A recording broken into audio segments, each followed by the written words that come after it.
오늘 마태복음 마지막 28장입니다. 예수님이 부활하신 말씀이죠. 많은 분들이 주일 예배를 안식일 예배로 오해합니다. 그렇지 않습니다.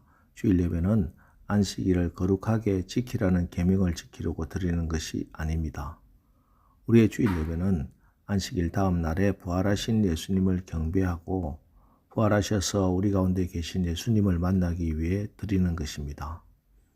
그러므로 우리는 주일마다 예배를 드림으로 부활하셔서 우리 곁에 와 계신 부활의 주님을 늘 새롭게 만나게 됩니다. 그래서 저와 여러분이 주일날에 예배 드리는 것입니다. 그래서 사실 기독교 초기에는 교회에 부활절이라는 절기가 없었습니다. 왜냐하면 매 주일이 부활주일이었기 때문입니다. 여러분, 내 평생 듣는 말씀은, 또 들어야 하는 말씀은 예수님 부활하셨습니다. 이것이 우리가 예배 때마다 듣고 또 들어야 할 메시지입니다. 예수님이 십자가에 못 박히시고 장사한 지 사흘째 되던 새벽에 예수님을 사랑하며 따르던 여인들이 주님의 시체에 향유라도 바르고 싶은 간절한 심정으로 새벽 미명 무덤을 찾아갑니다. 그런데 같은 본문인 마가복음 16장을 보면 그들에게는 한 가지 걱정이 있었습니다. 마가복음 16장 3절, 누가 우리를 위하여 무덤 문에서 돌을 굴려주리요. 예수님의 무덤이 이미 큰 바위로 단단하게 봉인이 되어 있었기 때문입니다. 무덤 문을 막았던 이 돌은 여인들로서는 도저히 움직일 수 없는 큰 돌이었습니다. 더구나 그 무덤 문을 로마 군인들이 철저하게 지키고 있었습니다. 누가 우리를 위하여 무덤에서 돌을 굴려주리요.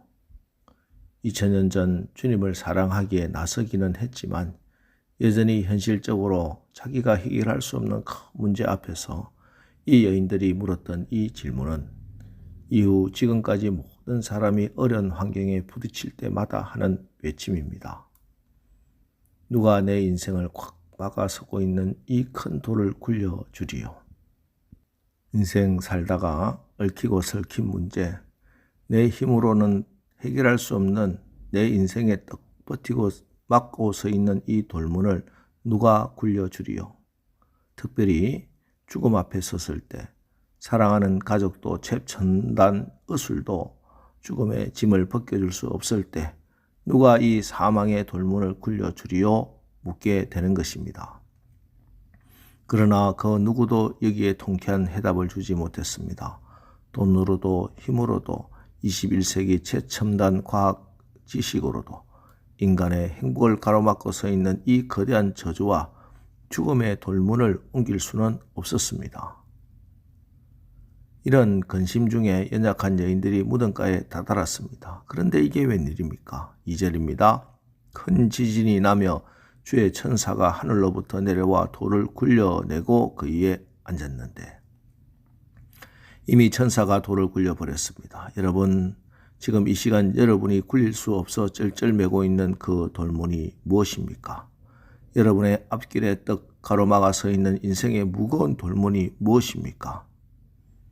예수님이 부활하심으로 여러분의 힘으로 해결하지 못해 쩔쩔매고 있는 문제가 무슨 문제이든지 앞으로 닥칠 어떤 큰 바위 같은 문제라도 부활하신 예수 안에서 이미 다 굴러갔다는 사실을 믿으시기 바랍니다. 그렇습니다. 근심과 걱정으로 시작된 그날 새벽, 예수님 부활하심으로 모든 상황이 역전되어 버렸습니다. 그래서 부활을 믿는 우리에겐 역전의 능력이 있습니다. 이제 역전의 동이 텄습니다. 예수님이 부활하심으로 예수 안에 있는 저와 여러분에게는 슬픔이 변하여 기쁨이 됩니다. 낙심이 변하여 희망이 됩니다. 절망이 기적으로 바뀝니다. 미움이 사랑으로 바뀝니다. 주님이 부활하심으로 죽음의 길이 변하여 영생의 길이 된 줄 믿으시기 바랍니다. 이때 한 사람이 막달라 마리아 옆에 서 있었습니다. 마리아가 묻습니다. 우리 주님의 시신을 못 봤습니까? 당신이 어디로 옮긴 건 아닙니까? 예, 온몸에 광채가 나는 천사가 말합니다. 5절로 7절, 천사가 여자들에게 말하여 이르되 너희는 무서워하지 말라. 십자가에 못 박히신 예수를 너희가 찾는 줄을 내가 아노라. 그가 여기 계시지 않고 그가 말씀하시던 대로 살아나셨느니라.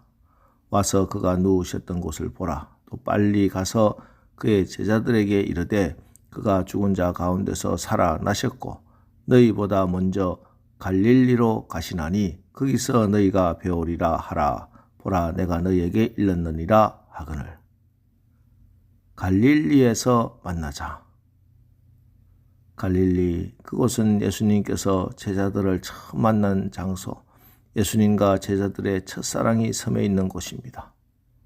제자들은 이 갈릴리에서 사명을 받았습니다. 그러므로 주님께서 제자들에게 처음 사명을 주신 그 갈릴리에서, 첫사랑의 감격이 있는 그 갈릴리에서 다시 만나자고 하신 것입니다. 갈릴리로 가라. 우리가 늘 기도하고 말씀 읽고 예배를 반복해 드리는 의미가 여기에 있습니다. 우리 남설교회 이 새벽 예배가 주의 사랑과 언약과 사명을 재확인하는 갈릴리가 되기를 바랍니다. 예배를 드릴 때마다 부활의 주님을 만나 늘 성령 충만하게 되고 말씀에 붙들리고 주님과 동행해서 승리하는 여러분 되시기를 주님의 이름으로 축원합니다. 그리고 이제 이 부활의 주님을 믿고 부활의 삶을 사는 사람은 부활의 증인으로 살아갑니다. 예수님과 함께 마지막 만찬을 나눈 후 겟세마네 동산에서 스승이 체포되었을 때 일부의 신실한 제자들을 제외하고는 모두 다 도망쳤습니다. 일부는 박해를 두려워하여 예루살렘 근처 은신처에 숨어 있었고 일부는 아예 갈릴리로 돌아가 버렸습니다. 그런데 이후 얼마 지나지 않아서 그들이 다시 모여 당신들이 죽게 한 예수님을 하나님이 다시 살리셨다고 외치고 다닙니다. 죽기를 각오하고 죽음도 두려워하지 않고 예수 부활을 증거했습니다. 그리고 실제로 얼마나 많은 사람이 이 진실을 증언하다 죽임을 당했는지 모릅니다. 그럼 왜 그들은 죽음을 불사하고 부활을 증언하러 다녔을까요? 무엇이 용기 없고 비겁했던 그들을 고난과 죽음만 기다리는 부활의 증인으로 변화시켰을까요? 다른 어떤 이유도 없습니다. 예수님이 정말로 부활하셨기 때문입니다. 예수님의 부활은 어떤 교리나 신학이 아닙니다. 예수님의 부활은 역사적 사실이요 우리 신앙의 실제입니다. 주님이 이루신 이 부활의 능력을 누리시기 바랍니다. 오늘도 예수 부활의 능력을 체험하며 그래서 부활이요 생명이신 예수 그리스도를 전파하는 증인의 삶을 살아 승리의 하루를 사시기를 주님의 이름으로 축원합니다. 기도하겠습니다. 할렐루야, 부활하신 우리 구주 예수 그리스도를 찬양합니다. 주님께서 사망 권세 깨뜨리시고 부활하심으로 우리의 구원을 완성하셨음을 믿습니다. 주님 부활하심으로 우리를 짓누르고 있던 모든 문제의 돌덩이가 이미 다 굴러갔음을 분명히 믿습니다. 이제 우리를 짓누르고 있는 모든 두려움과 의심과 약함의 돌덩이를 다 털어버리고 부활하신 주님의 손 붙들고 우리가 다시 일어서겠습니다. 이제 우리 모두가 저 갈릴리로 가서 새로운 희망과 첫사랑을 회복하여 주님의 자녀답게 건강하고 행복하고 하나님께 드릴 영혼의 주수를 위해 부활하신 예수님의 증인의 최고의 삶을 살고자 하오니 성령님 마음껏 역사하여 주옵소서. 예수님의 이름으로 기도합니다. 아멘. 자, 이제 오늘 말씀을 붙들고 주여 오늘 하루도 우리가 부활하신 주님과 함께 부활 생명의 길, 승리의 길을 걸어가게 하옵소서. 우리 합심해서 기도하고 나가겠습니다. 우리 기도하겠습니다.